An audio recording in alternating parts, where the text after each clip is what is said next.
上回講到大哥成功揾到傳說中嘅花秀根，二哥幾經轉接，終於一步一步接近神秘食材香椿啦。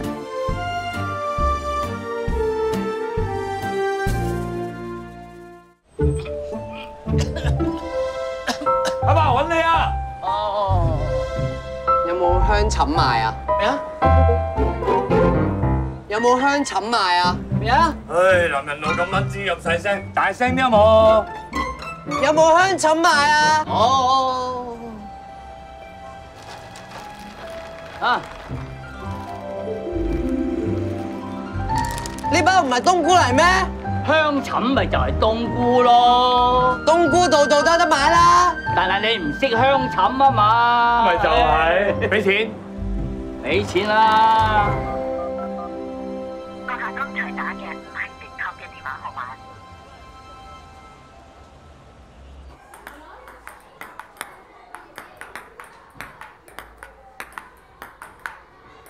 唉，我真係覺得有啲悶咯。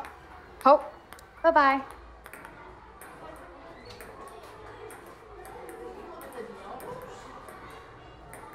教你一招七旋斬，冇得輸嘅。咁樣片落去，係啦，快啲片落去，再快啲啦，係啦，專心。教練啊，向前望。我冇見過你，但又好似識咗你好耐咁嘅。噓，專心，自己練啦。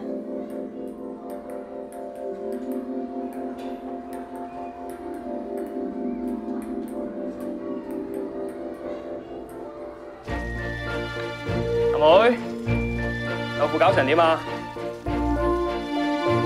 片落去，快少少，片落去，再快少少啦，係啦，專心。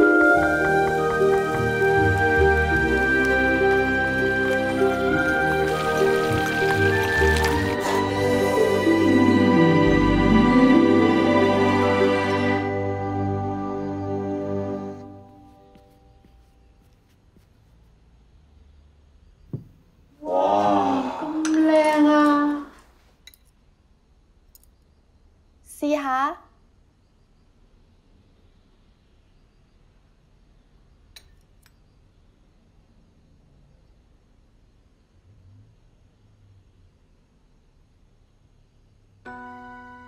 點啊？係啦，就係呢個味啦。你哋嫲嫲最拿手就係呢個啦。好嘢！咁叻，等我都試下先。啊，咁以後就靠晒你哋三個煮飯啦。誒，食飯先。等陣先，等陣先。爺爺食飯，爹哋媽咪食飯，哥哥食飯。我哋好耐都未試過一齊人一齊食飯啦。食飯啦，食飯啦。好，大家食飯。呢碟餸叫咩名話？雪耳花手羹。誒，爺爺最中意食㗎。